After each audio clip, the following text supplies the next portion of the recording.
Buat teman-temanku yang baru gabung, bisa cek di playlist untuk urutan videonya. Untuk judul baru, bisa cek juga di playlist channel ini. Bab 374, Kesengsaraan Bumi dan Niat Membunuh.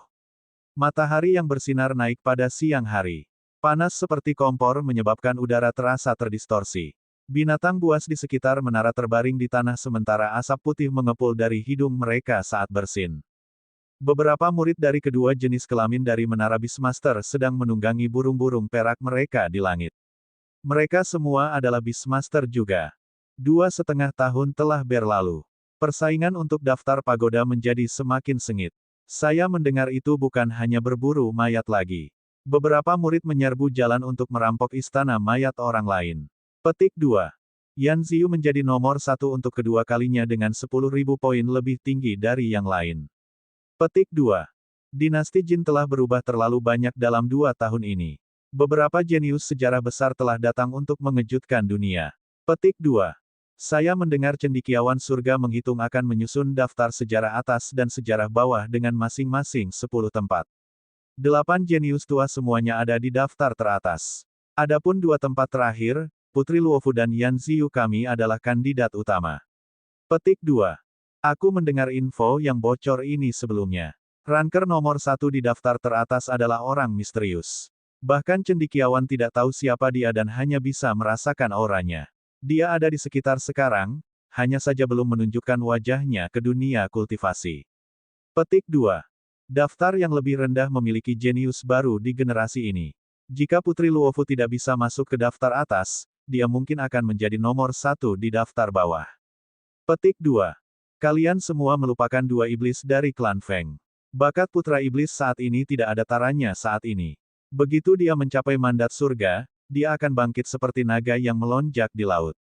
Dan Little Demoness baru berusia 14 tahun saat ini, tetapi kultivasinya hampir sama dengan Yan Ziyu. Keduanya adalah kandidat teratas juga untuk daftar teratas. Petik 2. Aku tahu bahwa cendekiawan itu juga sedang menulis daftar hegemon. Dia berdiri di atas bell tower setiap hari untuk membaca bintang-bintang dan momentum langit dan bumi. Saya yakin daftar ini akan keluar. Petik 2. Aku mendengar hal yang sama. Rumor mengatakan bahwa dinasti Jin bukan kekuatan nomor 1. Beberapa garis keturunan kuno ada di atasnya. Lebih baik jika kamu tidak membicarakan ini. Orang-orang dari level kita seharusnya tidak, Jisinu mengingatkan. Murid-murid ini tidak berani berbicara lagi. Tanda-tanda kacau telah muncul. Mereka yang berani menjalankan mulut mereka dengan sembrono akan menghadapi beberapa ketidaknyamanan pada hari kedua. Sambil melihat matahari yang keras, salah satu dari mereka terkejut dan memecah keheningan. Lihat ke sana, mengapa sekelompok awan hitam itu datang ke sini? Apakah ada pengganggu sesat ke pagoda kami? Petik 2. Sinu memfokuskan pandangannya. Benar saja, mengepul awan besar datang seperti tentara yang kuat. Setengah dari langit dipenuhi. Aura mengerikan membuat burung mereka bergetar dan kehilangan kendali. Mereka semua jatuh ke tanah. Bumi juga tidak tenang. Keraknya bergerak ke kegelisahan kerumunan. Rumble, awan gelap tebal memenuhi langit dan menghapus matahari. Dunia menjadi hitam dan orang tidak bisa melihat tangan mereka terangkat di depan mereka. Instruktur dan instruktur tinggi adalah yang pertama terbang keluar dengan binatang aneh mereka dengan cahaya redup di sekitar mereka seperti Buddha melayang di langit. Seorang instruktur tinggi mengambil tindakan dan membantu kelompok Sinu dengan mengangkat mereka kembali ke menara. Mereka takut anak-anak muda terluka oleh kesengsaraan bumi. Energi yang sangat kuat dari kesengsaraan bumi ini, siapa itu? Bahkan 4 wakil Tower Lord pun khawatir. Mereka menyaksikan adegan di lantai yang lebih tinggi. Semua binatang di dekatnya merasa tidak nyaman. Beberapa melolong di langit sementara yang lain gemetar ketakutan di tanah. Boom! Banjir binatang buas mengalir keluar dari lantai 66 menara. Beberapa ribu jiwa melintasi langit seperti galaksi dengan kekuatan agung. Seorang pemuda berbaju putih memimpin paket seperti meteor di langit malam. Semua jiwa di belakangnya tampak menjadi bagian dari jiwanya sendiri dan mengikutinya dengan sangat cepat. Awan dan lava di bawah menyembur ke arahnya. Satu orang saja telah menggerakkan dunia itu sendiri. Itu Feng Feiyun, putra iblis. Setelah 2 tahun pelatihan, lihat keributan sekarang dengan kesengsaraan bumi. Petik 2.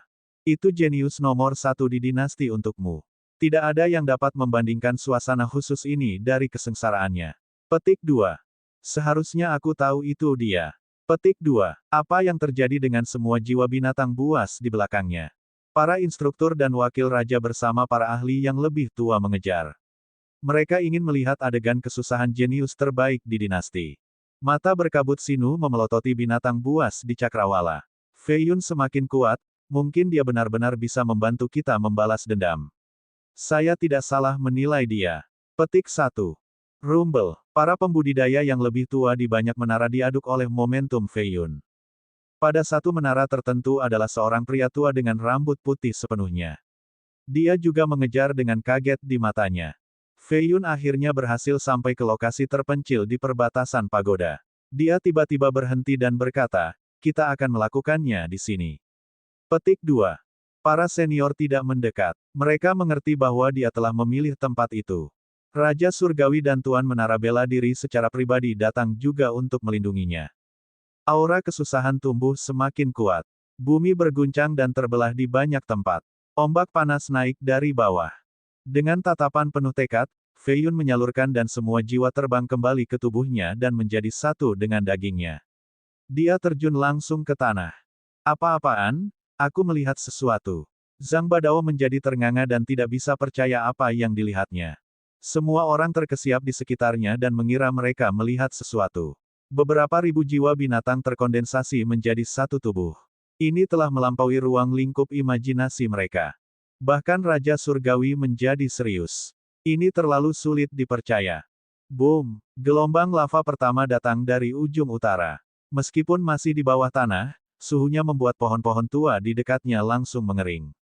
Gelombang kedua datang dari gunung seperti naga api dengan momentum yang menindas.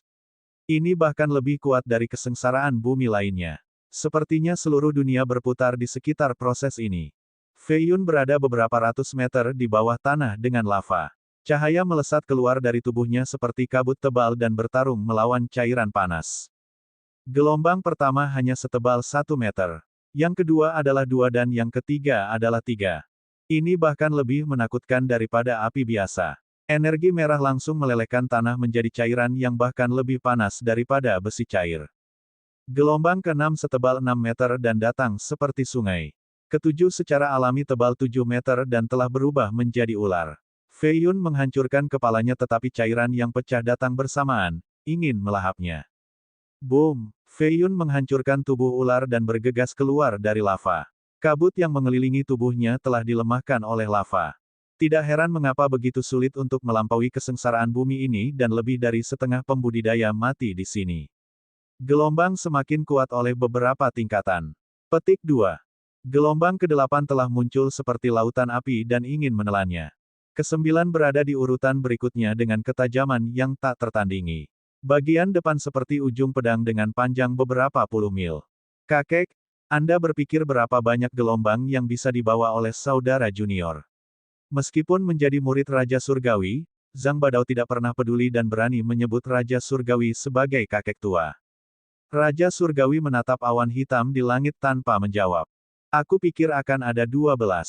Dari catatan kuno, Nalan Hongtao membawa sekitar 12 gelombang selama kesengsaraan bumi. Siapa yang tahu seperti apa bentuknya? Karena kakak senior bisa mengalahkan Hongtao, dia seharusnya bisa memanggil 12 juga. Badao menjelaskan. Aura drakonik kerajaan tiba-tiba meletus dari Raja Surgawi. Dia tidak tampak seperti orang tua yang lemah sama sekali dengan auranya yang tajam. Dia memelototi langit dan berteriak, mereka akhirnya ada di sini. Sebuah telapak tangan besar menghancurkan awan dan turun seperti gunung menuju tanah. Cukup berani menyerang wilayah pagoda. Badao mengayunkan tongkat hitamnya. Itu juga tumbuh lebih besar dengan ukuran gunung dan menghancurkan serangan telapak tangan itu. Beberapa orang tidak ingin melihat Fei Yun melampaui kesengsaraan bumi dan matang. Itu sebabnya mereka mencoba melenyapkannya dari beberapa ribu mil jauhnya. Itu adalah setengah langkah Giant yang menyerang sebelumnya. Tentu saja, ini hanya tes pendahuluan. Mereka belum keluar semua dulu. Hamparan berair terwujud di langit dengan aura raksasa. Kuali tingkat harta roh terbang dengan ujungnya mengarah ke Feng Fei Yun di bawah tanah. Dia terlalu banyak ancaman dan membuat banyak orang merasa gelisah. Raja Surgawi bisa merasakan setidaknya 5 Giants bersembunyi di dekatnya. Mereka memblokir mata surga sehingga tidak ada cara untuk menemukan lokasi yang tepat. 1. Bab 375, Pembunuhan Raksasa. Kuali menjulang setinggi 100 meter dengan 7 kaki dan 16 pegangan. Itu dibuat dengan melebur 1 juta pound perunggu dengan tanda binatang tercetak di atasnya.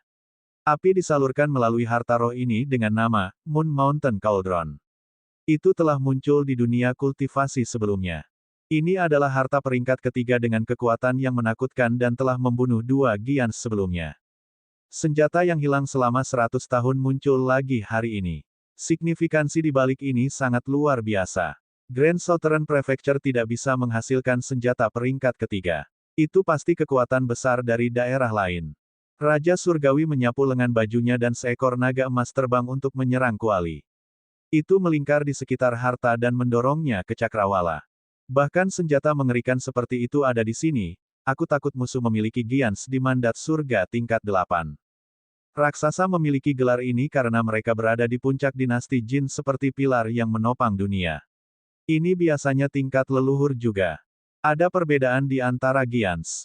Namun, para kultivator berperingkat rendah tidak mengetahui pengetahuan ini dan berpikir semua Giants tidak dapat diatasi. Aura pada beberapa leluhur yang telah hidup selama berabad-abad tidak terbatas. Beberapa murid tidak akan pernah bisa melihat satu di masa hidup mereka dan merasa bahwa mereka adalah abadi. Jadi, bagaimana mereka berani mengukur kekuatan leluhur? Yang benar adalah bahwa Giants paling umum berada di tingkat ke-7 mandat surga. 90% dari semua Giants berada di level ini. Pada tingkat ke-8, mereka akan dianggap sebagai super raksasa. Jenis meditasi yang mengarah pada Grand Dao tertinggi dan jarang berpartisipasi dalam pertikaian kekuasaan. Mereka sedikit jumlahnya dan jauh lebih kuat dari Giants biasa. Di tingkat ke-9, mereka disebut Paramount Giant. Bahkan ada lebih sedikit dari mereka dan mayoritas semuanya hidup dalam pengasingan dalam persiapan untuk kesengsaraan surga. Mereka hanya akan menunjukkan diri mereka di saat-saat bahaya sejati di dunia. Tentu saja, ada juga raksasa tertinggi, atau raksasa sejarah. Ini adalah para jenius sejarah di tingkat ke-9 dengan potensi pertempuran tiada taraf. Seseorang akan kesulitan menemukan mereka di generasi saat ini. Lagi pula, sebelum perubahan momentum dunia, hanya satu jenius historis yang akan keluar di setiap generasi. Selain itu, tidak semua dari mereka bisa mencapai tingkat ke-9 karena setengah dari jenius ini meninggal muda saat bercocok tanam. Setelah 2 tahun, seluruh dinasti berada di bawah turbulensi. Tempat mungkin tampak tenang tetapi arus bawah berjalan kuat. Tidak aneh bagi Super Giants untuk keluar. Raja Surgawi menyatakan, waktu kekacauan telah dimulai. Tanah suci nomor 1 di dunia akan menjadi cangkang kosong. Tidak hanya generasi muda yang akan pergi tetapi banyak penguasa menara juga akan melakukannya. 1. Siapa yang menyerang sebelumnya? Zhang Badao tidak lagi ceroboh dan bertanya dengan serius. Raja menggelengkan kepalanya dengan penampilan serius, tingkat karakter ini telah melampaui batas fana dan bersembunyi dengan cukup baik. Namun, tidak terlalu banyak orang yang bisa mengeluarkan senjata sekuat Moon Mountain Cauldron. Saya punya tebakan yang cukup bagus. Petik 2. Orang-orang ini datang dengan persiapan agar tidak mudah menakuti mereka. Rumble, lubang yang tak terhitung jumlahnya terbentuk di tanah. Gelombang lava ke-10 telah menunjukkan dirinya dan memimpin 9 gelombang lainnya untuk membentuk jaring perangkap di dalam Fei Yun. Ruang yang terperangkap menjadi lebih kecil dan lebih panas saat gelombang lava menebal.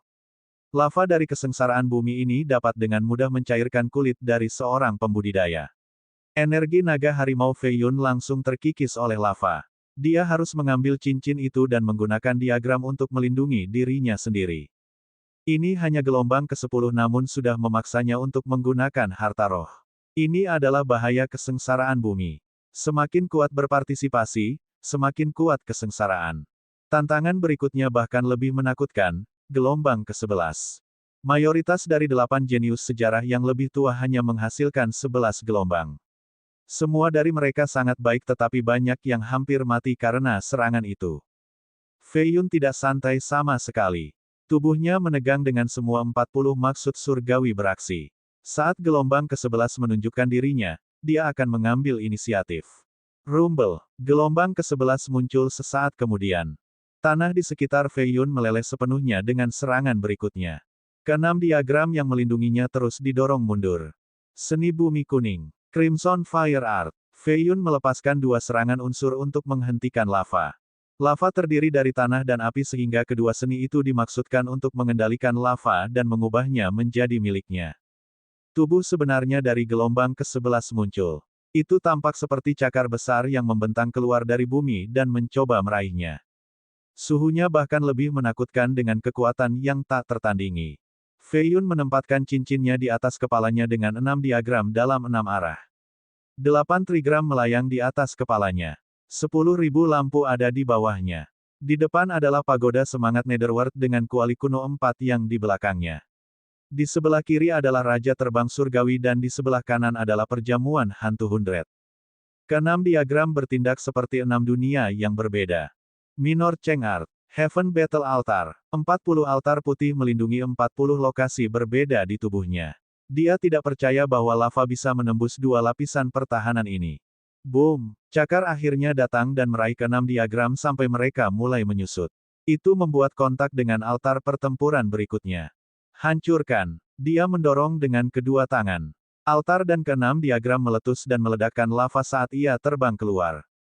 Pada saat ini, lava ke-12 muncul dengan sendirinya. Putra Iblis telah melampaui lava ke-11. Kecakapannya benar-benar lebih tinggi daripada para jenius sejarah lainnya. Petik 2. Yang ke-12 yang legendaris akhirnya muncul.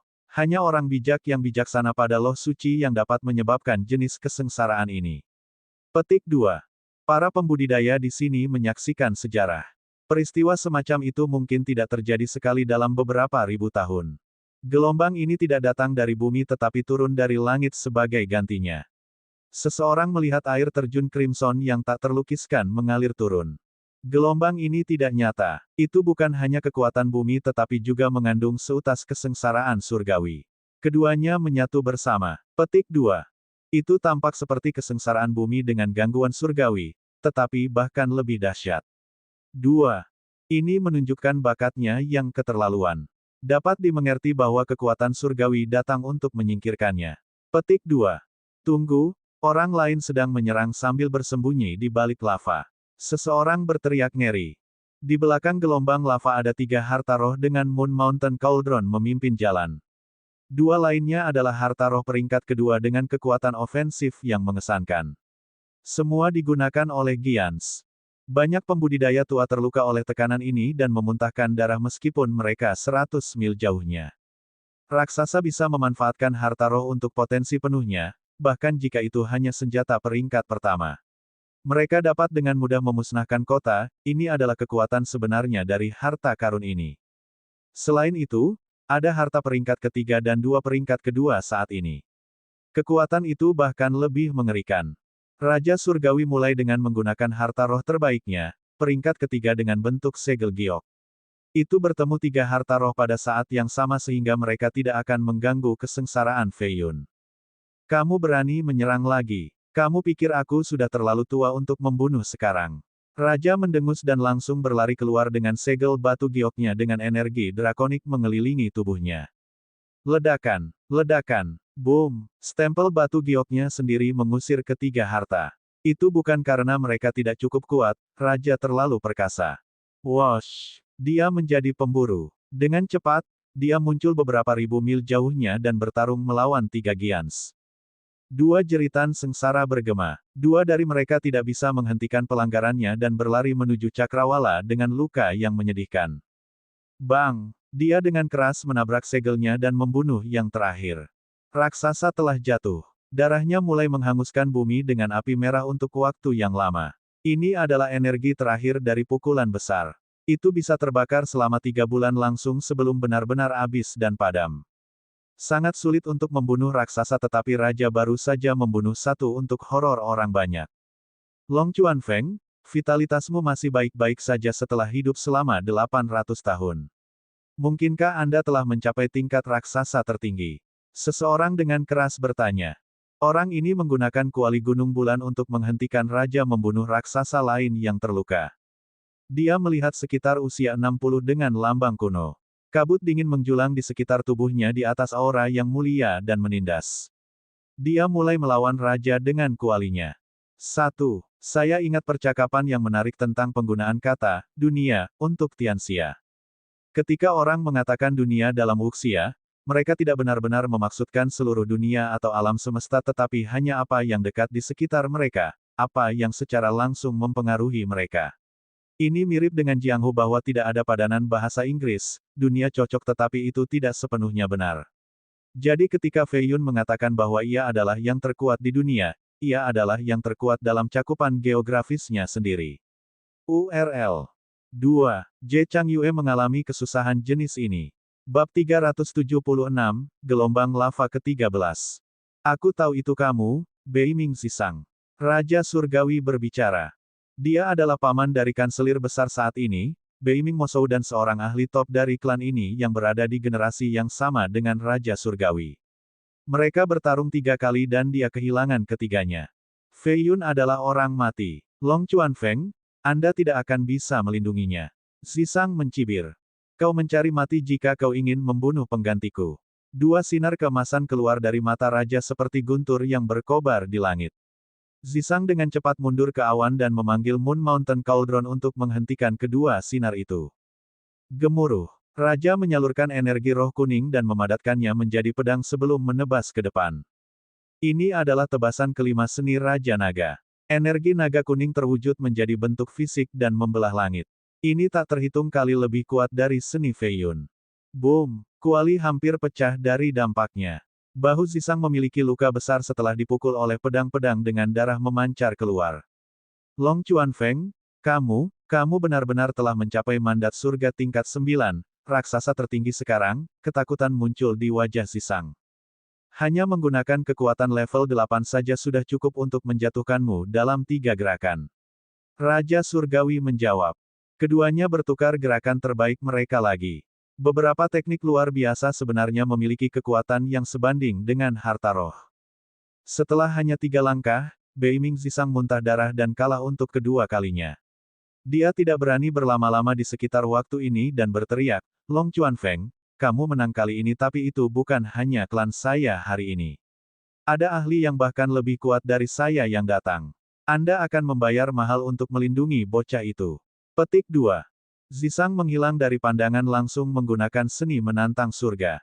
Kamu pikir kamu bisa pergi dengan mudah. Raja Surgawi benar-benar marah hari ini dan ingin membunuhnya untuk membuat suatu poin.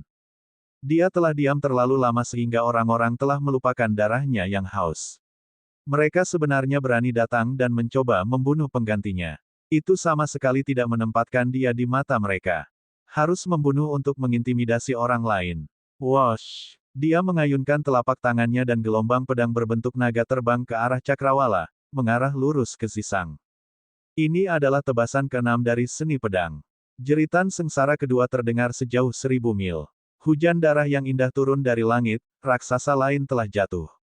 Long Chuanfeng, kamu menang kali ini. Xisang menggunakan giant yang terluka lainnya untuk menghentikan gelombang pedang dan mengambil kesempatan untuk melarikan diri. Dia pandai berlari. Raja Surgawi ingin menyerang lagi. Namun, gelombang kejut yang kuat datang dari belakangnya. Orang lain telah menyerang Fei Yun saat dia pergi.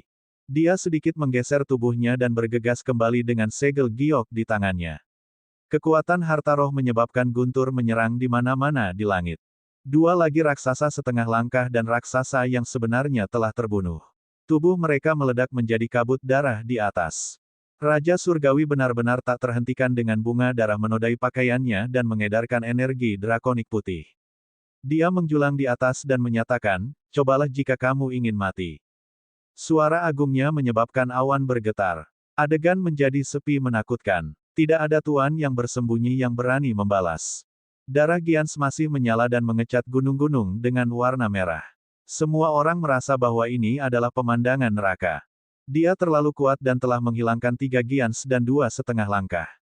Siapa yang sebenarnya bisa menentang prestise pembunuhannya sekarang? Fei Yun bertarung melawan kesusahan di bawah tanah, tetapi dia masih bisa merasakan pertempuran yang luar biasa berkecamuk di atas. Itu pasti dari level Giant. Gelombang lava ke-12 jauh lebih kuat dari imajinasinya. Itu menghancurkan kedua diagram dan altar pertempuran surga. Aura di sekitar tubuhnya sedang meleleh. Dagingnya akhirnya diserang oleh energi duniawi ini. Untungnya, 9.000 jiwa buas menghentikan proses pemurnian ini. Setengah dari rambutnya telah terbakar dengan luka di mana-mana, tetapi ia masih berhasil keluar dari gelombang lava ini. Fei Yun telah melampaui gelombang ke-12 sekarang. Apakah dia mandat surga tingkat pertama? Pembicara ini segera tutup mulut sebelum selesai. Tunggu, dia tidak keluar sepenuhnya tetapi menggali lebih dalam. Apa yang sedang terjadi? Banyak ahli menggunakan niat surgawi mereka untuk menemukannya dan menemukannya semakin tenggelam di bawah. Pada awalnya, dia beberapa ratus meter. Sekarang, 1.000, 2.000, dan bahkan lebih. Dia hampir menghilang dari jangkauan indera mereka. Niat surgawi ini dihentikan oleh tanah yang tebal. Bahkan mandat surga tingkat pertama memiliki batas jangkauan 1.000 meter di bawah tanah. Raja surgawi memiliki nada sukacita dan penghematan dalam ekspresinya. Ini adalah gelombang ke-13 yang legendaris. Petik 2. Semua orang terkejut termasuk Zhang Badao. Ini adalah pertama kalinya mereka mendengarnya karena mereka menganggap ke-12 adalah batasnya. Sang Raja menjelaskan, dalam catatan luar biasa, seorang jenius tertinggi telah lahir di wilayah ini dengan bakat bawaan yang keterlaluan. Dia membawa gelombang ke-13 selama kesengsaraan buminya. Gelombang ini berada jauh di bawah tanah sehingga seseorang harus turun di lautan lahar untuk melampaui kesengsaraan ini. Petik 2. Kenapa saya belum pernah mendengar tentang ini sebelumnya? Zhang Badao kagum. Ada terlalu banyak hal aneh di dunia kultivasi. Seseorang harus cukup kuat sebelum mencari tahu tentang mereka. Ini adalah alasan mengapa ada begitu banyak katak di bawah sumur. Raja Surgawi memberinya pandangan sebagai tanggapan, bakat tertinggi ini lahir puluhan ribu tahun yang lalu. Dinasti Jin tidak ada saat itu. Petik 2. Pada akhirnya, ketinggian apa yang dia capai? Badao menjadi bersemangat. Bahkan keajaiban dengan 12 gelombang memiliki prestasi luar biasa di masa depan dan menjadi tak terkalahkan. Sekarang, saudara juniornya telah membawa gelombang berikutnya. Itu berarti bahwa bakatnya bahkan lebih besar daripada yang lain. Dengan demikian, kegembiraan Badao menjadi jelas. Raja menggelengkan kepalanya, lautan lava di bawah sana bukanlah tempat pencapaian besar yang bisa dicapai pangkalan dewa. Jenius tertinggi itu berubah menjadi abu di sana dengan kesengsaraan bumi yang gagal. Senyum di wajah Badao lenyap seketika. Insinerasi adalah nasib kesusahan bumi yang gagal. Sebuah kekuatan menarik Fei Yun di pusat bumi. Tubuhnya tidak punya pilihan selain mendekat. Tanah dan kerikil sebenarnya membuat jalan baginya. Semakin ke bawah dia pergi, semakin panas jadinya. Akhirnya, ia jatuh ke lautan lava. Fei Yun sudah siap dan memanggil kapal rohnya. Dia berdiri di atas dengan diagram naga kuda yang melayang di atas untuk menghentikan cairan sepenuhnya. Lava di sini hanya memiliki suhu biasa, tidak seperti gelombang dari kesengsaraan bumi. Mereka juga tidak memiliki kekuatan destruktif yang sama.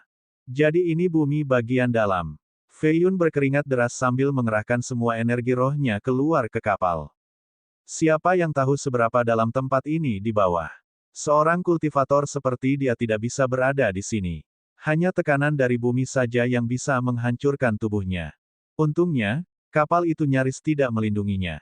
Tempat ini sedalam neraka. Inti bumi hanya perlu sedikit gempa dan dia akan mati tanpa kuburan bahkan dengan kapal yang dimilikinya.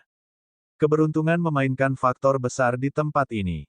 Bahkan tanpa gelombang lava berikutnya, ia akan mati di bawah kekuatan alami bumi. Ini bukan waktunya untuk berlama-lama. Mengapa gelombang ke-13 belum ada di sini?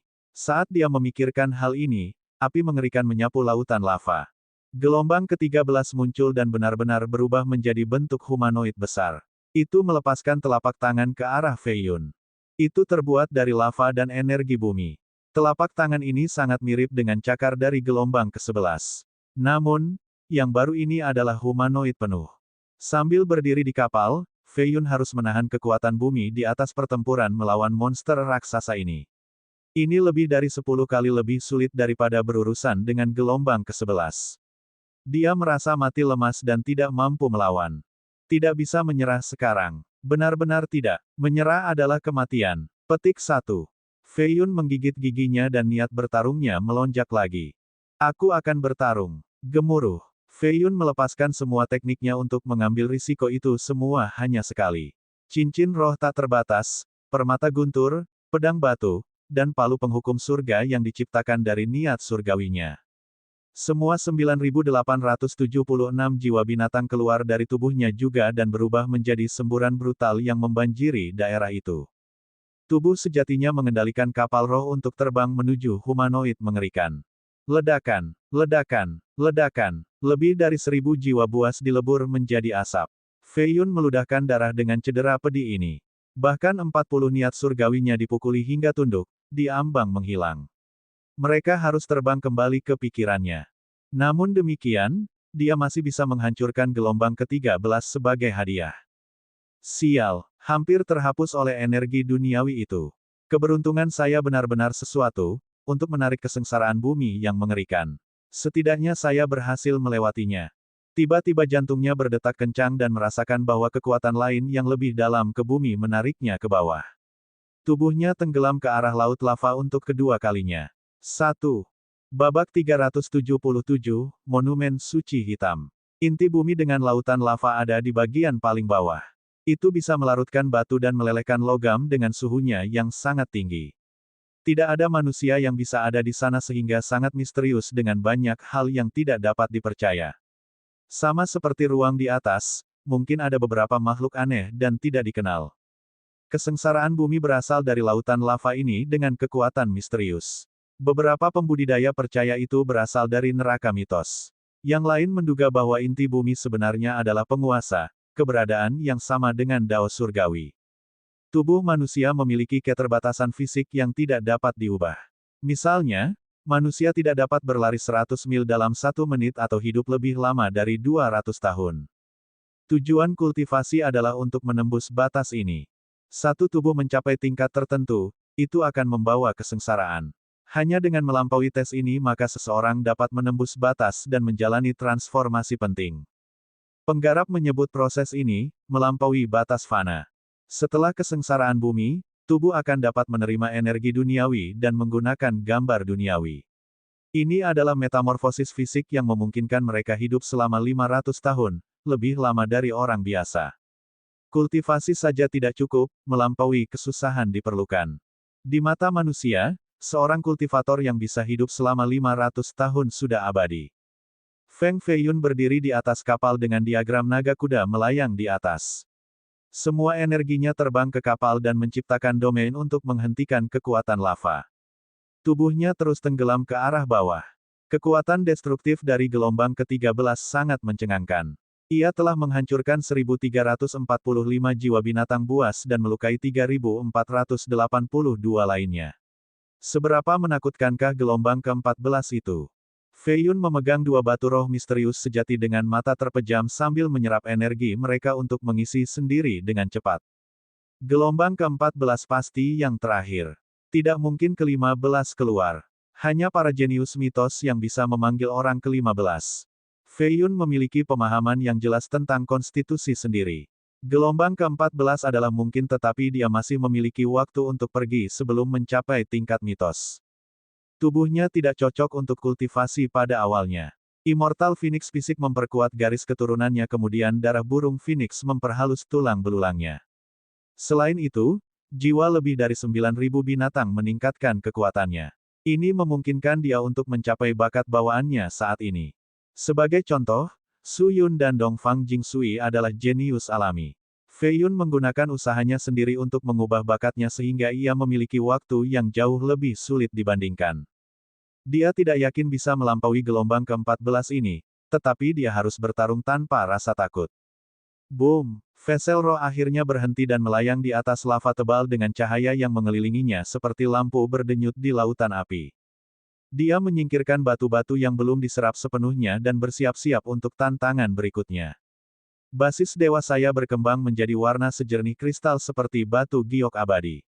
Semangat di Dantian telah pulih sebesar 70%, jiwa-jiwa binatang buas juga dalam kondisi prima. Terserah pukulan terakhir ini. Petik 2. Dia berdiri tegak seperti pilar dengan aura tajam seperti batu suci yang telah terkubur di bawah tanah. Dia akan menerobos belenggu dan menerangi langit dan bumi. Gelombang lava terakhir akhirnya tiba-tiba datang di dalam dantian Fei Yun. Itu dinyalakan oleh kekuatan yang tidak dikenal dan mulai meletus. Energi seperti gelombang bergejolak di dalam tubuhnya dan kekuatan baru telah muncul. Itu adalah api merah di dalam dantiannya. Sial, gelombang ke-14 tidak datang dari luar, itu menyerang dari dalam. Fei Yun terkejut. Dantian adalah tempat paling penting namun terlemah dari seorang kultivator. Setelah rusak, mereka akan menjadi cacat, tidak lagi bisa bercocok tanam di masa depan. Karena itu, kebanyakan orang menyiapkan banyak rencana untuk melindungi dantian. Namun, kekuatan ini datang dari dantian itu sendiri dengan cara yang aneh dan menangkapnya lengah. Semangatnya berharga dan jiwa binatang tidak bisa masuk ke sana sehingga mereka sama sekali tidak berguna. Dia harus mengandalkan kekuatannya sendiri. Meskipun ini di luar harapannya, dia menenangkan pikirannya untuk menghadapinya. Basis dewa dalam dantiannya adalah landasan pertama di jalan menuju keabadian. Itu dibentengi sekarang dan langsung menyerang gumpalan api yang baru lahir untuk menghancurkannya sebelum lahar keluar. Boom! Dampak ini tidak hanya gagal menghancurkan nyala api tetapi membuatnya tumbuh 10 kali lebih besar. Itu mengambil bentuk cair sekarang seperti ular lava kecil. Itu tumbuh lebih kuat dan lebih kuat terlepas dari berbagai jenis serangan Fei Yun. Tidak bisa membiarkannya berlanjut seperti ini atau dantianku akan meledak ke lava ini. Saya akan menjadi abu di bawah tanah. Petik 2. Vessel roh bisa memasuki dantian. Kekuatan misteriusnya mungkin bisa menekan lava ini, tetapi begitu dia menyebutnya di dalam, dia harus menghadapi lautan lava di luar. Itu jalan buntu juga. Boom! Gelombang ke-14 telah matang dan mulai membanting ke dantiannya. Bahkan basis dewa tidak bisa menghentikan kekuatan bergelombangnya. Tubuh Fei Yun mulai bergetar ketika darah keluar dari mulutnya. Ledakan. Celah muncul di dantianinya dengan dampak kedua. Energi mulai menyebar keluar. Dia tidak bisa duduk dan menunggu karena dantiannya akan dihancurkan dalam 3 hantaman lagi. Kultivasinya kemudian akan hilang bersama angin. Tapi apa yang bisa dia lakukan? Gelombang ke-14 benar-benar kebal terhadap pelanggaran apapun dan hanya tumbuh lebih kuat. Tidak melawan akan menjadi kematian, menolak akan menghasilkan kematian yang lebih cepat. Tidak heran mengapa begitu banyak jenius tertinggi telah mati di bawah kesengsaraan bumi. Semakin besar talenta, semakin gila kesusahan ini. Gelombang ke-14 ini benar-benar tidak dapat diatasi. Dengan dampak yang lebih parah, retakan menjadi lebih banyak. Energi roh Fei Yun meninggalkan tubuhnya. Bahkan cahaya pada kapal roh berubah redup dan bisa goyah ke lava kapan saja. Bukan tidak mungkin. Orang lain sudah pernah melakukannya, jadi kenapa aku tidak bisa? Petik 2. Aku tidak bisa menyerah sekarang.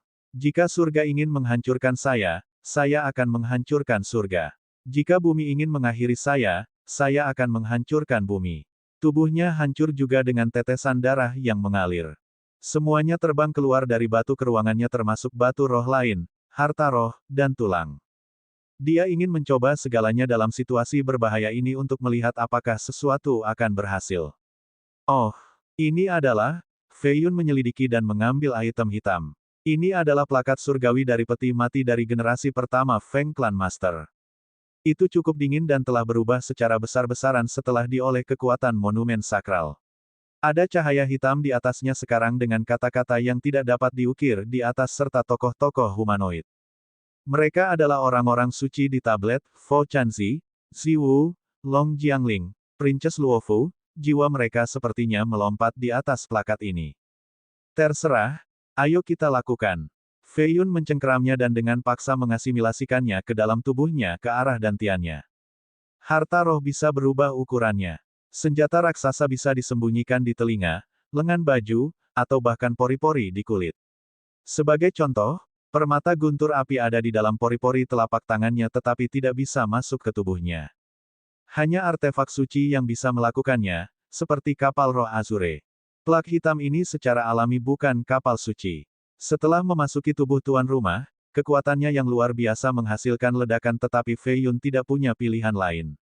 Dia merasakan dingin yang menusuk tulang pada tablet ini dan ingin menggunakannya untuk menghentikan gelombang lava.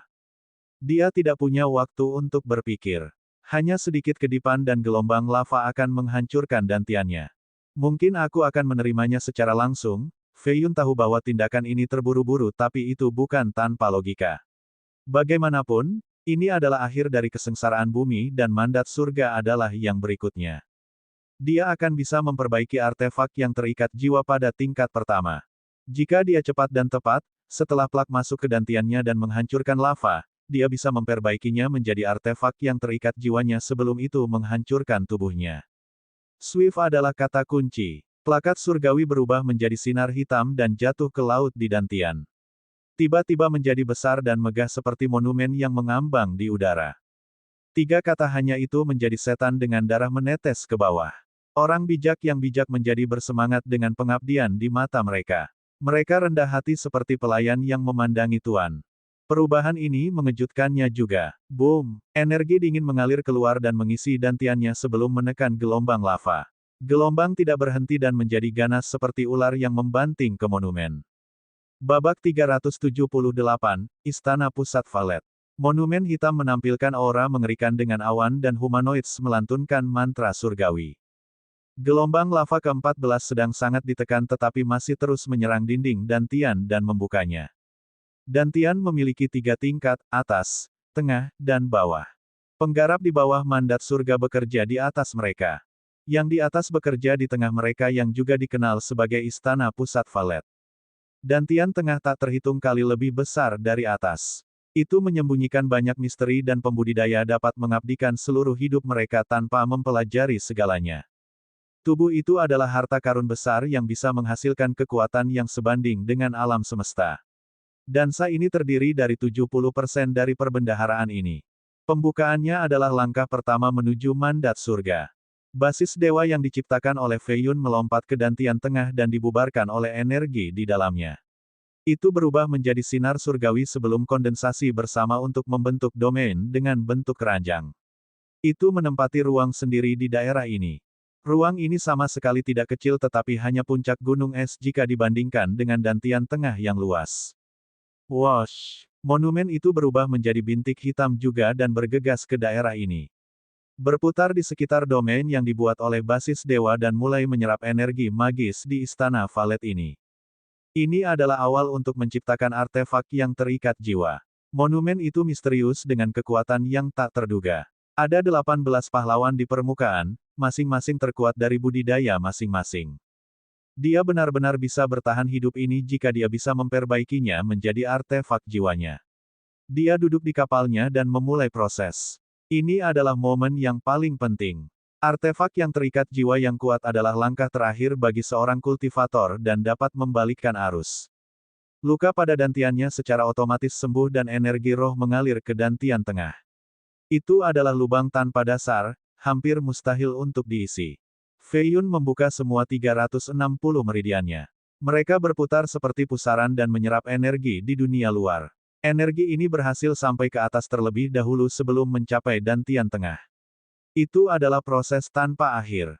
Setelah energi roh mencapai dantian tengah, itu menjadi berasimilasi dengan energi magis di dalam Istana Ungu. Kemurnian dan kekuatan menjadi beberapa kali lebih tinggi dari sebelumnya. Monumen hitam menyerap energi valet ini. Auranya menjadi lebih dan lebih mirip dengan Fei Yun, tampaknya ingin bergabung bersama dengannya dan menjadi bagian dari tubuhnya. Semakin banyak energi dari luar datang seperti banjir dan diubah menjadi energi ungu. Wilayahnya saat ini yang dibuat dari basis dewa di dalam dantian tengah hanya sebesar dantian atas. Saat dia tumbuh lebih kuat, domain basis God juga akan menjadi lebih besar dan mampu mengandung lebih banyak energi valet dengan kemurnian yang lebih besar. Ini adalah alasan mengapa basis dewa dipandang sangat penting oleh para pembudidaya. Ini adalah satu-satunya hal yang bisa membuat domain tak terbatas di dalam dantian tengah. Jika basis dewa tidak cukup kuat, itu tidak bisa terus tumbuh untuk kedua kalinya. Ini berarti tidak bisa menyimpan lebih banyak energi dan kultivasi pengguna akan berhenti di sini. Banyak pembudidaya akan berhenti di mandat surga tingkat pertama karena basis dewa mereka yang kurang meskipun berkultivasi selama beberapa ratus tahun. Akhirnya, bencana di akhir 500 tahun datang dan mereka menemui ajal. Tentu saja, beberapa orang memiliki konstitusi yang lemah dan tidak cukup energi valet di dantian tengah mereka. Mereka juga akan berhenti di level pertama karena ini.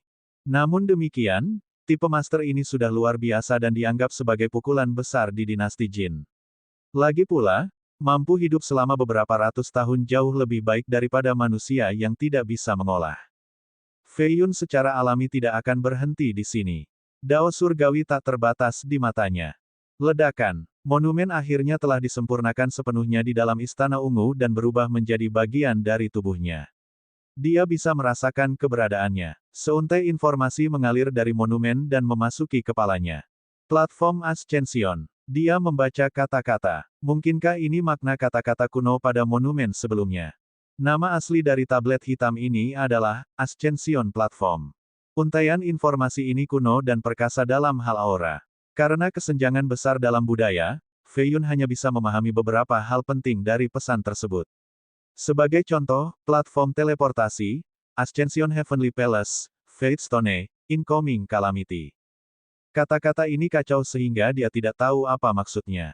Dia hanya tahu tentang platform teleportasi yang merupakan altar di Gunung Banda dan monolit batu besar di Danau Suci.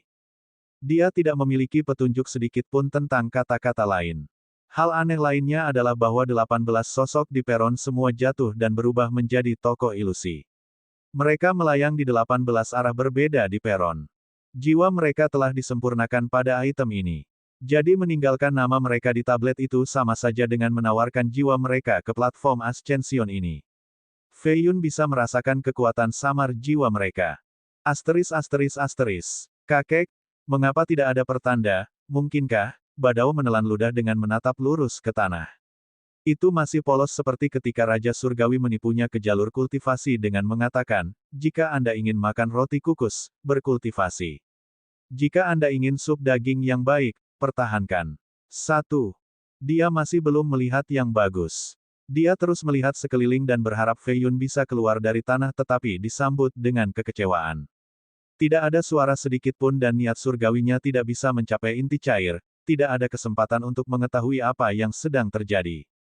Raja Surgawi bisa mempertahankan ketenangannya tetapi setelah 6 jam, dia tidak bisa membantu tetapi menggaruk kepalanya. Lagi pula, tidak ada yang pernah berhasil melewati gelombang ke-13 sebelumnya. Bahkan jenius luar biasa itu mati karenanya di masa lalu. Sepertinya Fei Yun sudah mati untuk gelombang ke-13. A Giant berbicara dari kegelapan. Dia sepertinya berbicara dengan seseorang. Sebuah tanggapan muncul, tidak ada tanda sama sekali. Itu kesusahan yang gagal, benar-benar musnah di sana. Petik 2. Meski begitu, dia masih mengejutkan dunia dengan ini. Itu adalah kesusahan 13 gelombang, hanya 2 dari tingkat ini yang pernah muncul di dinasti Jin. Petik 2. Itu adalah kematian yang mulia. Namanya akan ditulis dalam sejarah-sejarah. Orang akan terus melihatnya selama ribuan tahun yang akan datang. Petik 2.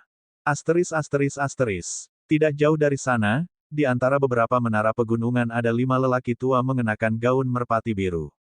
Yang di depan memiliki ekspresi suram pada warna kulit putihnya. Seorang lelaki tua lain dengan hidung bengkok berdiri di depan dengan gulungan emas bersulam naga di sampulnya. Meskipun gulungan ini belum dibuka, orang bisa merasakan kekuatan mengerikan yang terpancar darinya. Penggarap yang lebih lemah akan dipaksa berlutut. Direktur Barat, sepertinya Feng Fei Yun telah jatuh sehingga tidak perlu membuka dekrit kekaisaran sekarang. Kita bisa kembali ke ibu kota. Nada suara lelaki tua itu tinggi dan lembut seperti seorang wanita, tetapi masih ada kesulitan di sana. Mereka adalah Kasim dari ibu kota yang datang ke sini dengan dekrit kekaisaran. Pemimpin adalah salah satu dari 5 Kasim besar di Istana Kerajaan, Direktur Barat. Sebelum pergi, Permaisuri Kekaisaran Hua memberitahu kami untuk menunggu Fei Yun melampaui kesengsaraan sebelum mengungkapkan dekrit hanya jika dia gagal. Mata Direktur Barat suram tetapi itu mengandung energi yin yang kuat yang mengagumi keempat di belakangnya. Selir itu benar-benar meramalkan segalanya. Mungkin dia tahu Fei Yun tidak akan bisa melampaui cobaan ini. Imperial Consort Hua adalah salah satu dari 4 selir besar dan juga ibu kandung Putri Luofu. Direktur Barat mengatakan dengan nada penyesalan, Fei Yun memang jenius nomor 1 sejak awal dinasti kami, mampu benar-benar menghasilkan sekitar 13 gelombang. Sayang dia tidak bisa menerobosnya. Mendesah. Sial, ayo pergi. Kami sudah pergi selama 2 tahun sekarang, saatnya untuk kembali. Petik 2. Ledakan. Sinar berkilauan keluar dari tanah seperti matahari. Itu naik ke 9 langit dan menerangi setengah dari langit. Fei Yun terbang keluar dari tanah sebelumnya dengan beberapa ribu jiwa binatang di belakangnya seperti sungai. Mereka akhirnya memasuki tubuhnya lagi. Akhirnya berhasil melewati semua gelombang, aku bisa melihat sinar matahari lagi. Fei Yun meraung dengan energi roh valet memuntahkan dari mulutnya. Itu secara langsung menyebarkan awan kesusahan dan dunia menjadi cerah kembali. Semua pembudidaya yang pergi dengan kekecewaan segera berbalik dan menatap energi valet dengan tak percaya. Rahang mereka hampir jatuh ke tanah. Fei Yun sebenarnya telah melampaui kesengsaraan bumi. Apa? Banyak yang tidak tahan dengan kejutan luar biasa ini. Pikiran mereka bergetar setelah melihat sejumlah besar energi valet memuntahkan dari tubuhnya. Orang ini baru saja melampaui kesengsaraan bumi baru-baru ini sehingga tidak bisa sekuat itu. Apakah dia benar-benar berhasil melewati gelombang ke-14 juga? Bab 379, Bencana. Fei Yun melonjak ke 9 cakrawala setelah selamat dari kesengsaraannya dan menjadi yang pertama yang selamat dari inti bumi pada dinasti Jin. Yang terbaik dalam sejarah. Awan valet memenuhi langit seolah-olah orang abadi turun. Para penggarap yang lebih tua terkejut ketika menyaksikan pemuda ini mengenakan pakaian putih yang mengambang di langit. Dia gagah dan menyerupai bintang yang sedang naik daun di cakrawala. Selamat, Raja Surgawi, selamat. Murid Anda telah melampaui kesengsaraan bumi untuk mencapai mandat surga. Dia akan bangkit dan membungkam dunia selanjutnya. Petik 2. Wow, kekuatan seperti itu setelah mencapai mandat surga. Dia pasti akan terkalahkan hanya dalam 10 tahun. Petik 2. Instruktur dari pagoda datang untuk memberi selamat kepada Raja Surgawi yang merasa cukup bahagia dan bangga. Aku benar-benar tidak salah menilai bocah itu akan tergantung pada upayanya untuk melihat seberapa tinggi dia dapat mencapai di masa depan. Petik 1. Pluf. Bencana tiba-tiba terjadi. Tombak menembus langit seperti naga dan menembus dada Fei Yun. Dia jatuh dari langit dengan darah memancar keluar dari luka menganga. Ini mengejutkan semua orang. Seorang master mengambil kesempatan ini untuk melukainya. Fei Yun menutupi dadanya dengan darah di seluruh tangan dan pakaiannya sambil jatuh. Dia melepaskan telapak tangan ke langit untuk menstabilkan dan mendarat dengan kedua kaki. Meskipun demikian, dia masih setengah berlutut dengan debu yang bertiup di mana-mana.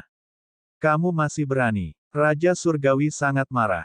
Seseorang benar-benar menyerang lagi terlepas dari kehadirannya. Ini tidak menempatkan dia di mata mereka. Dia melintas dan menghilang seketika. Lebih banyak suara dahsyat muncul tanpa jeda. Zhang Badao mendarat di depan Fei Yun dan membantunya berdiri. Saudara muda, bagaimana? Tidak akan mati karena ini. Fei Yun terbatuk dan berdiri. Energi valet memenuhi telapak tangannya dan luka di dadanya mulai pulih dengan kecepatan yang terlihat. Itu adalah Giant yang menyerang sebelumnya. Jika bukan karena tubuhnya yang keras dengan penyempurnaan darah Phoenix, tombak itu akan mencabik-cabiknya. Badao dengan marah berteriak, mereka menunggu Anda melampaui kesusahan untuk menangkap semua orang lengah. Pluf! Dada Fei Yun meledak lagi untuk kedua kalinya dengan pusaran aneh. Itu tidak akan sembuh. Badao kaget melihat pemandangan ini. Fei Yun menjadi pucat dan hampir jatuh. Luka ini tidak biasa. Badao dengan cepat menyalurkan energinya sendiri untuk membantu Fei Yun pulih. Boom! Kabut menghilang. Raja Surgawi menginjak raksasa mengenakan jubah ungu. Keduanya membanting ke tanah, menciptakan banyak lubang. Terlalu mendominasi. Orang ini baru saja menghancurkan raksasa tanpa memberinya kesempatan untuk melawan. Batuk. Divine King, tidak ada gunanya bahkan jika kau membunuhku. Bocah itu disambar racun utama dari gua laut valet kami, pembusukan darah Yama. Tidak ada yang bisa menyelamatkannya sekarang. Hanya dalam 3 hari, tubuhnya akan membusuk menjadi nanah. Si raksasa tertawa terbahak-bahak. Pembusukan darah Yama. Siapapun yang mendengar nama ini merasakan dingin dan pergi sejauh mungkin dari Fei Yun. Racun ini telah menakuti semua orang di zaman kuno.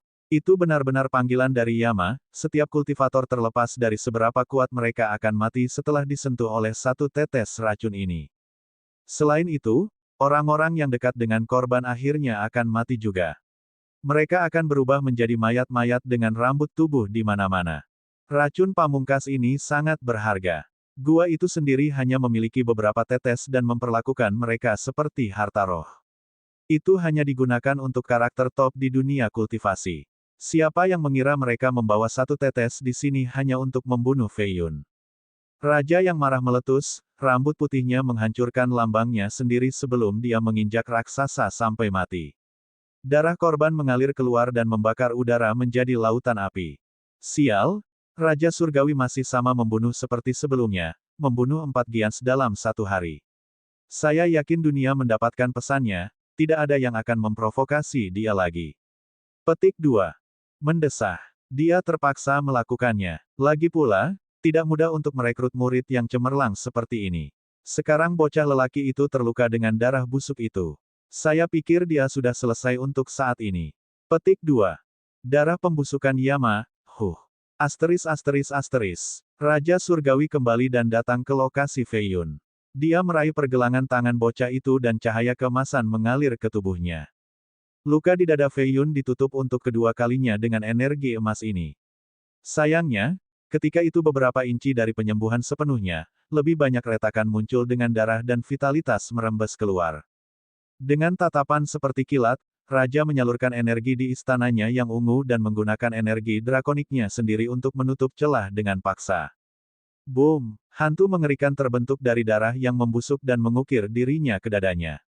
Kekuatan korosif dan jahat mendorong Raja Surgawi kembali. Ini adalah gambar Yama dari racun. Itu mulai menyebar ke seluruh tubuh untuk proses melahap.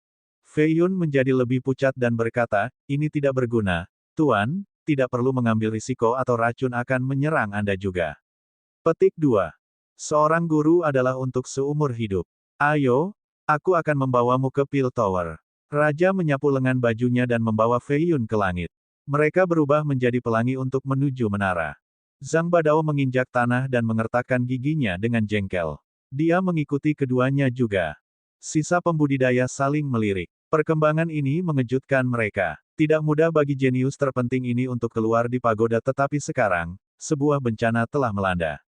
Menara Pil adalah satu-satunya harapan Fei Yun untuk bertahan hidup. Saya mendengar ada Grand Pil Master di sana.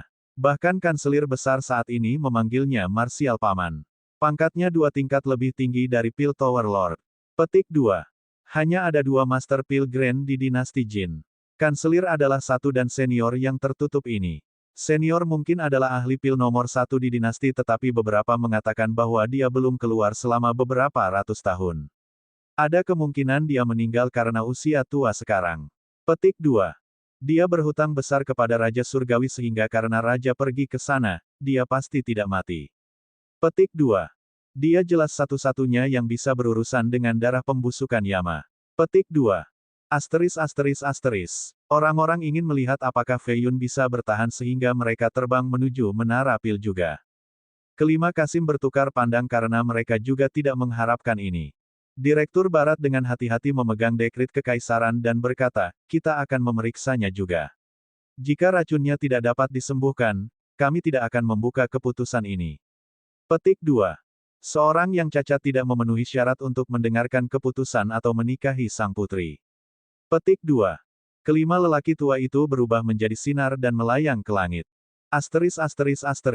Di ruangan yang bebas dari setitik debu di bagian atas Pil Tower. Seorang lelaki tua kurus dengan rambut lebih dari 10 meter berdiri di sana. Murid-muridnya tenggelam ke dalam soket terlalu dalam untuk dilihat. Dia punya jari di pergelangan tangan Fei Yun. Hanya Grand Pil Master Bai Guo, Raja Surgawi, Zhang Badao, dan Fei Yun yang ada di sini. Sisanya tidak berani masuk. Setelah beberapa saat, kepala pil itu menarik jarinya ke belakang dan mengerutkan kening sambil menggelengkan kepala. Fei Yun tahu situasinya dengan sangat baik.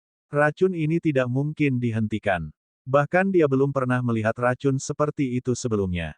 Tidak perlu repot, senior. Hidup dan mati terserah nasib. Fei Yun masih tenang tetapi berbicara membuatnya batuk darah. Dia dengan cepat menghapusnya dengan lengan bajunya. Ketua pil itu mengangguk setuju, sangat terpuji bagi seorang pemuda untuk melihat melalui kehidupan seperti ini. Namun, hidup adalah hal yang paling berharga, jangan menyerah begitu saja. Petik 2. Fei Yun tersenyum sebagai tanggapan, diberi pilihan, siapa yang akan memilih mati. Itu terdengar baik. Pria tua itu berdiri dan mengusap dahinya yang keriput. Raja datang dan bertanya, apakah ada cara untuk menyembuhkannya? Master Pil menggelengkan kepalanya, racun ini dibuat dari makhluk yang tidak dikenal. Saya perlu meneliti setidaknya 200 tahun untuk menemukan penawarnya tetapi itu akan, Petik 2. Raja menjadi kecewa dan menatap Fei Yun. Ini adalah muridnya yang terbaik, bagaimana dia bisa menyaksikannya mati seperti ini? Dia bergumam lagi dengan enggan, apakah benar-benar tidak ada cara lain? Master Pil menambahkan, orang lain pasti sudah mati, tetapi tubuhnya jauh lebih keras daripada orang biasa. Ditambah lagi, ada jiwa-jiwa yang kuat di sana, jika kita mengirimkannya tepat waktu. Ada penawarnya. Badao menjadi bersemangat. Ketua Pil itu menghela nafas lagi, saya memiliki pil roh peringkat kelima yang telah berkembang selama 500 tahun. Itu bisa menyelamatkan hidupnya untuk saat ini. Jika dia tidak berkelahi dan hanya bermeditasi dengan damai, dia bisa hidup selama 2 tahun lagi. Petik 2. Dari awal hingga akhir, Fei Yun sangat tenang. Dia sudah mati sekali sehingga tidak ada yang bisa membuatnya takut. Dia berkata, tidak ada banyak pil semangat peringkat kelima di dinasti Jin. Tidak perlu menyia-nyiakannya pada orang mati seperti saya. Petik 2. Raja itu penuh penyesalan. Dia berpikir bahwa dia telah menemukan keturunan pada usia tuanya untuk mengambil jubah dan gelarnya tetapi bencana ini memutuskan untuk datang. Pil Master Bai Guo, biarkan dia minum pil itu. Lalu kita akan genap, kata raja dengan nada sedih.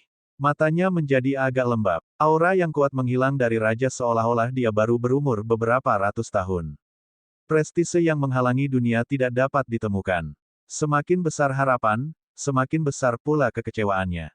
Dia telah menggantungkan semua harapannya pada Fei Yun tetapi sekarang, itu telah tersebar sepenuhnya seperti awan.